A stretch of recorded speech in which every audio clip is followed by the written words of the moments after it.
साथियों, आज हमारी सरकार पूरी संवेदनशीलता के साथ देश के हर नागरिक को विकास में सहभागी बनाते हुए कार्य कर रही है।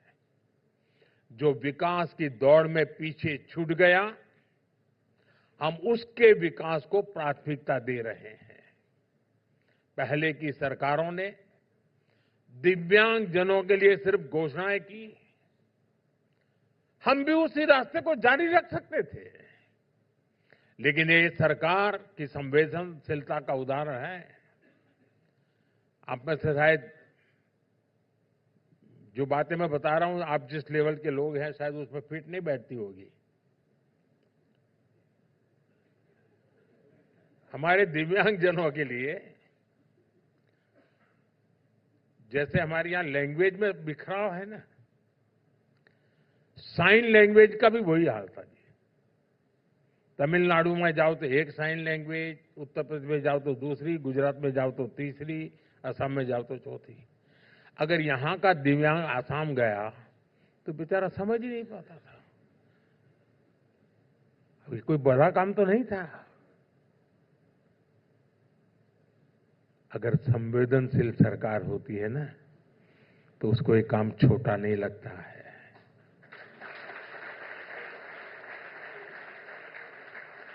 और देश ने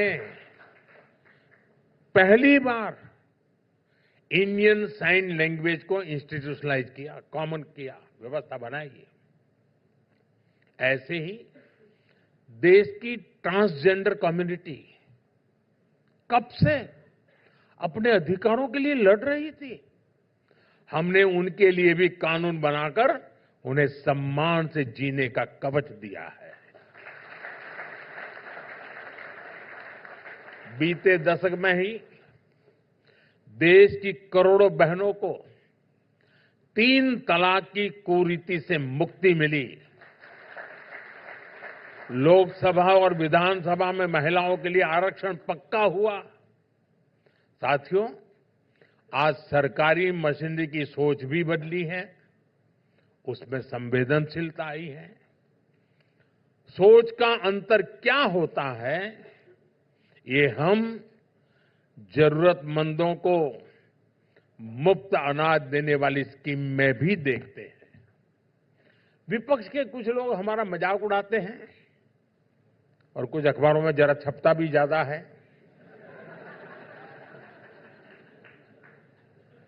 विपक्ष मजाक उड़ाता है कि जब 25 करोड़ लोग गरीबी से बाहर निकल ही गए हैं तो उनको मुफ्त राशन क्यों मिलता है।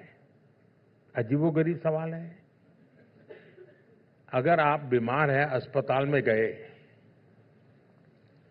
और अब अस्पताल से आपको छुट्टी मिली, तो भी डॉक्टर कहता है कि 7 दिन तक ये संभालना, 15 दिन तक ये संभालना। कहता है कि नहीं कहता है। गरीबी से बाहर निकले हैं, लेकिन ये सवाल पूछ रहे हैं कि निकले हैं तो फिर अनाज क्यों देते हो। ऐसी संकीर्ण मानसिकता वाले लोग ये नहीं सोचते कि सिर्फ गरीबी से बाहर निकलना काफी नहीं होता, बल्कि जो व्यक्ति न्यू मिडिल क्लास में आया है वो फिर गरीबी के चंगुल में न फंस जाए, ये भी सुनिश्चित करना पड़ता है।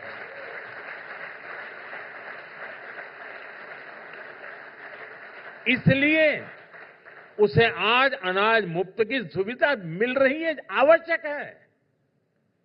बीते वर्षों में केंद्र सरकार ने इस योजना पर लाखों करोड़ रुपए खर्च किए हैं।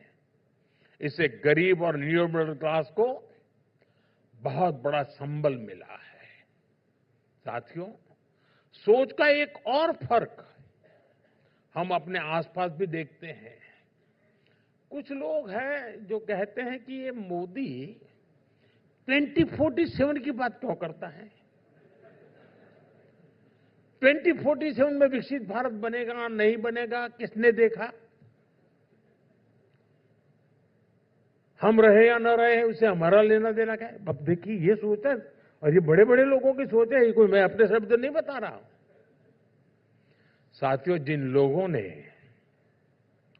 आजादी के लिए लड़ाई लड़ी, लाठियां खाई, काला पानी की सजाएं पड़ी, फांसी के तख्त पर चढ़ गए, अगर वो भी यही सोचते कि आजादी पता नहीं कब मिले, हम क्यों आज आजादी के लिए लाठी खाए, तो सोचिए क्या उस सोच के साथ देश कभी आजाद हो पाता क्या?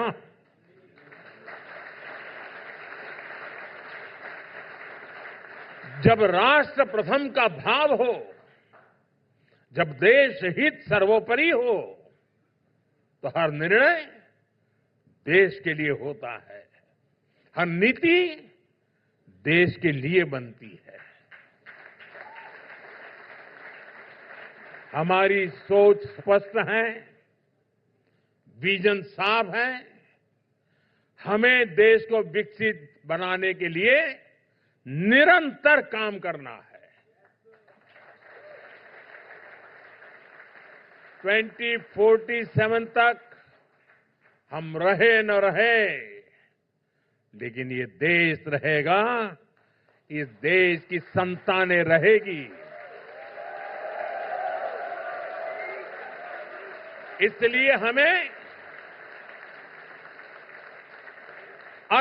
हमें अपना आज खपाना है, ताकि आने वाली पीढ़ियों का कल सुरक्षित रहे, उज्जवल रहे।